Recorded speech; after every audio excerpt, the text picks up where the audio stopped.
Well, I think at this point the scientists are very clear. Scientists are willing to state quite firmly that human beings are warming the planet. There's no doubt about that, and that it will get much, much worse.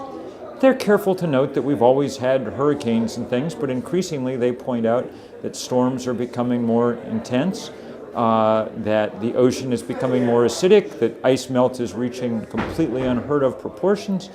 And it's not just scientists, you know.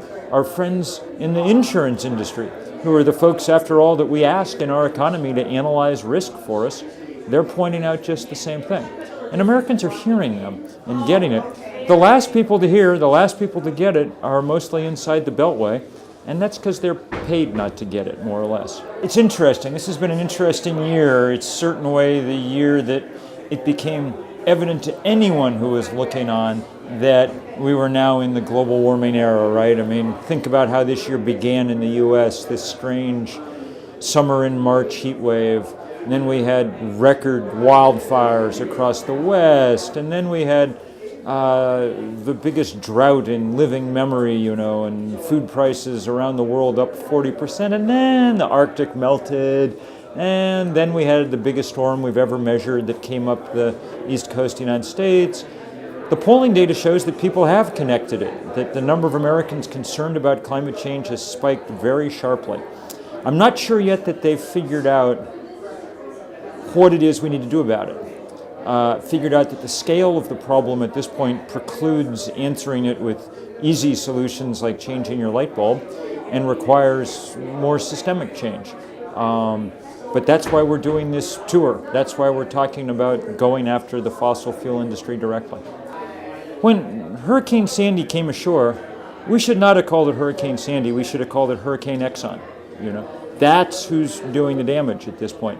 And the next one should be Hurricane Chevron, and right after that should be Hurricane Shell, you know. We should stop, you know, taking blameless women and, you know, there's everybody named Sandy in the greater metropolitan area is going to have to listen to bad jokes for the next 20 years. So time is the problem here. If we had 50 years, we'd get it done. We don't have 50 years. We know that we have to work with incredible speed. And this is the one thing that makes this movement different from other movements, okay?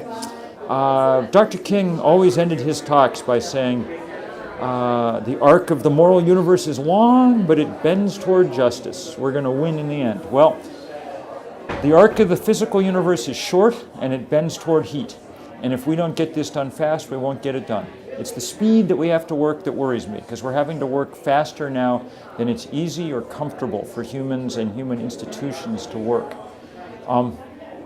If we'd started, I often have to resist the impulse, having written the first book about all of this a quarter century ago.